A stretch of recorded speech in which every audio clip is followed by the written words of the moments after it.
And we are back. You are chatting with John P. Today, we're going to be talking about Swatch and the ETA movement and what is going to happen with the future of Swiss movements, including ETA, in the coming years, according to Swiss law and regulation. But first, I'd like to thank you for coming back once again. I really do appreciate it. Actually, today, I just got a new camera here, and I'm mixing it up a little bit. Gonna walk around and kind of test this thing out and see what it's all about. But once again, thanks so much for coming back. Also, here's Federico Talks Watches, doing some last minute work in the office here. We had someone actually call out sick. Fed, what do you think about ETA movements? Drama's been going on for too long. I don't really think it matters. In the meantime, if you guys want your watches, I gotta do shipping. So I'll speak to you also, later. subscribe to him, Federico Talks Watches.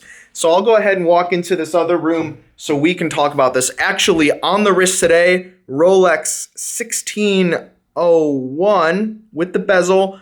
I did a little bit of a poll in what people thought about this particular watch, and I was surprised people actually enjoyed the aftermarket diamond bezel, and typically for watch guys that's not normal. So what is going on with Swatch and the ETA movement? Essentially, there is a Swiss trade regulatory body, and they came out and they said, hey, ETA is no longer able to be supplying these movements to other manufacturers. And of course, Swatch Group has owned ETA movements for a very long time. Along with ETA movements, that also includes chronographs like 7750s, which is probably the most popularly used chronograph movement out on the market. And so the news came out, and I think it was in about 2013, this is when the regulation started happening, and everyone freaked out back then.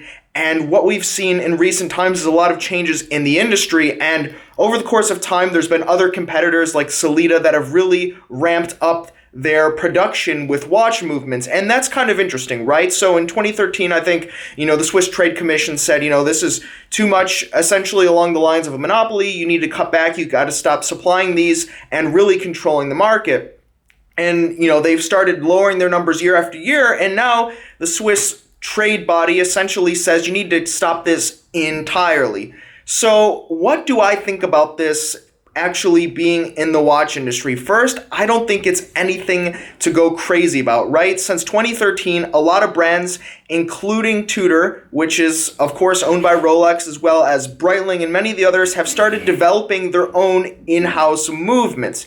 As well, the brands that just can't afford or are not willing to develop their in-house movements have already cheaper spec-for-spec alternatives to ETA, such as Sellita. So I don't think many brands will get hurt. Is there a certain level of prestige and a certain level of notoriety that comes with an ETA movement? Yes, of course. That has a lot of benefits as well. But in the grand scheme of things, I think some of the largest brands have already developed their own movements and their own platforms based around those movements, mostly Tudor and Breitling with their chronographs, for example.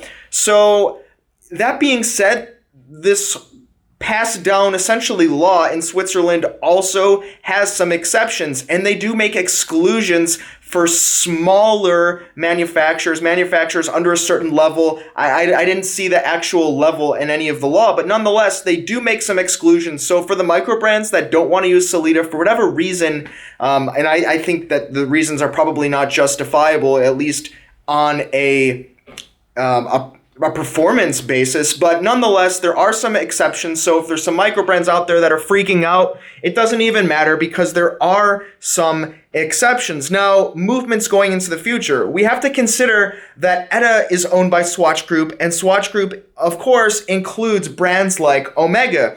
If you look at what they've done with Omega, which is really their powerhouse label under the Swatch Group umbrella, they've started and they've heavily invested in manufacturing their own movements and their own architectures already outside of that ETA space.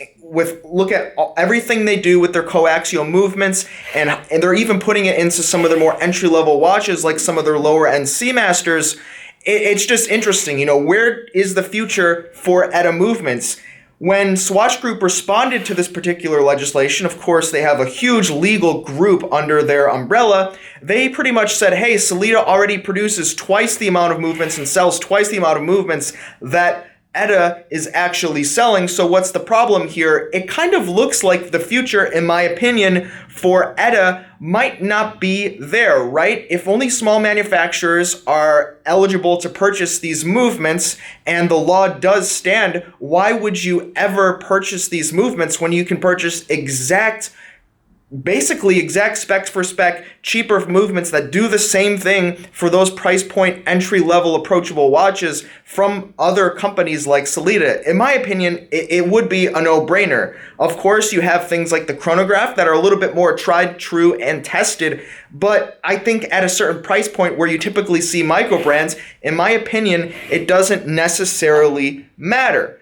So that's where we're at for this. I think the whole industry is really up in arms about this one. I don't totally understand why so many people are freaking out, because this is just normal business, right? Not only in the watch industry, but I want to know what you have to think about it. Also, what do you think about the audio quality as well as the video quality? For sure, I know there are some cinephiles, some video buffs, some AV guys out there, and I want to hear the opinions that you have about that as well. You can find me on Instagram, TheRealJohnP, and DelReyWatch.com, where we're honestly blowing out a whole bunch of watches here for Christmas and the holiday season, and many of you have been taking advantage of that as well. Thanks, guys. You have been chatting with John P.